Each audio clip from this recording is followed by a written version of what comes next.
అబ్బా అబ్బా అబ్బా అబ్బా ఒక్కలు కాదు ఇద్దరు కాదు కుప్పల కుప్పలు దొంగోట్లు వేసేదానికి వస్తున్నారు. ఆ ఐడి కార్డులు ఎక్కడియో ఓటర్ లిస్ట్ లో పేరు ఎవలదో ఎవల ఓటు ఇంకెవరు వేస్తున్నారో తెలియకుండా వేస్తున్నారు. ఎన్నికల సంఘం ఆఫీసర్లకు ఏమైంది? ఎందుకు పట్టి పట్టినట్టుంటారు? పుట్టవాలి చీమలు వచ్చినట్టు వస్తున్నారు దొంగోట్లు వేసేటోళ్ళు. బీఆర్ఎస్ పార్టోళ్లకు వాళ్ళని దొరకబట్టలేక యాస్తైంది కావచ్చు.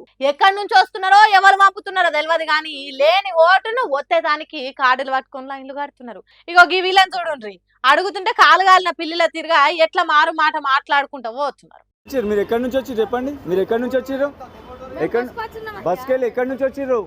ఎక్కడి నుంచి వచ్చిర్రు మీరు? కృష్ణానగర్ ఎక్కడ ఉంటారు? చూపియండి, మిల్లు చూపియండి, నడవండి నడవండి. ఎక్కడ ఉంటారు చెప్పేసేయండి, వదిలేస్తాం. ఎక్కడ ఉంటారు చెప్పండి, ఎక్కడ ఉంటారు? ఆ దొంగోట్ల సంగతి అట్లుంటే పోలీసుల పనితనం చూడుండ్రి. దొంగోట్లను దొరకబట్టేటోళ్లను బయటికి పోండ్రి అని ఎలాగొట్టే పని చేస్తున్నారు. ఎందుకు ఇట్లా చేస్తున్నారు? సర్కారును నడుపుతున్న కాంగ్రెస్ పార్టీ సంకలస్ వచ్చినట్టు ఎందుకు చేస్తున్నారు అని బీఆర్ఎస్ పార్టీ వాళ్ళు అడుగుతుంటే కిక్కుమాటలేరు.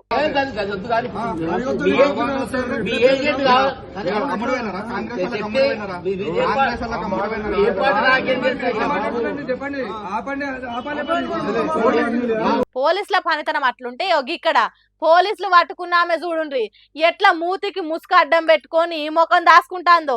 దొంగోటేసేదానికి వస్తే పట్టుకున్నారట. మరి ఎవరు పైసలు ఇచ్చి పంపినరో పాపం దొరికిపోయింది. ఆమెకేం తెలుసు పెద్ద పెద్దోళ్ళ రాజకీయాలు. 1000-2000 ఇస్తే ఖర్చులకు అక్కడికి వస్తాయి కదా అని వచ్చినట్టున్నది. పాపం దొరికిపోయింది. అసలు ఓటర్లు ఓటేయనికి వస్తే అప్పటికే వాళ్ళ ఓట్లు ఎవలో వేసిపోయిందని పరిశాన అవుతున్నారు. చూడండి ఏ తిరగజాయినాయో జూబ్లీహిల్స్ ఎన్నికలు. ఇంత సక్సెస్ఫుల్ గా ఎన్నికలు నడిస్తే ప్రజాస్వామ్యం పచ్చగా 10 కాలాల పాటు బతికి బట్టడు ఖాయం కదా. చదువుకోక ముందు కాకరకాయ అన్నోడు చదువుకున్నాక కీకరకాయ అన్నాడట. ఆగో గట్లనే ఉన్నది జూబ్లీహిల్స్ ఎన్నికల్లా ఓటయ్యనోళ్ళ పనితనం.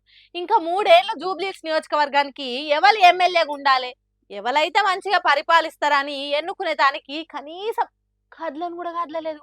మరి సోమరిపోతుతనమో లేకుంటే సోయిలేనితనమో తెలియదు కానీ జూబ్లీహిల్స్ ఎన్నికలలో ఓటింగ్ శాతము 40 కూడా దాటలేదంటే అక్కడి పబ్లిక్ ఎంత మేధావులో అర్థం చేసుకోండి.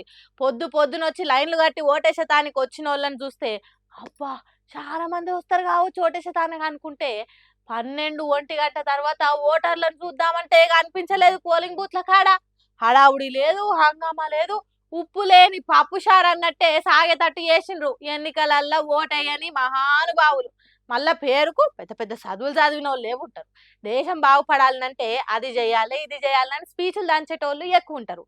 పెద్ద పెద్ద బిజినెస్లు చేసేటోళ్ళు, సినిమాలు తీసేటోళ్ళు, మహా మేధావులంతా అక్కడనే ఉంటారు.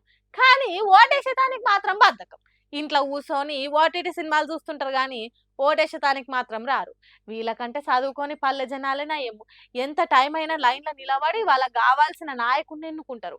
అంటే జూబ్లీహిల్స్ లో ఓటు ఉండి కూడా వేయనోళ్ళు చదువుకున్న మేధావులైనా వాళ్ళు ఏ స్థాయిలో ఉన్నా వాళ్ళకంటే అక్షరం ముక్క రాని పల్లె జనమే నయం కదా. ఏందో ఏమో పోన్రి పట్నం జనాలు ఎటు అర్థం కారు.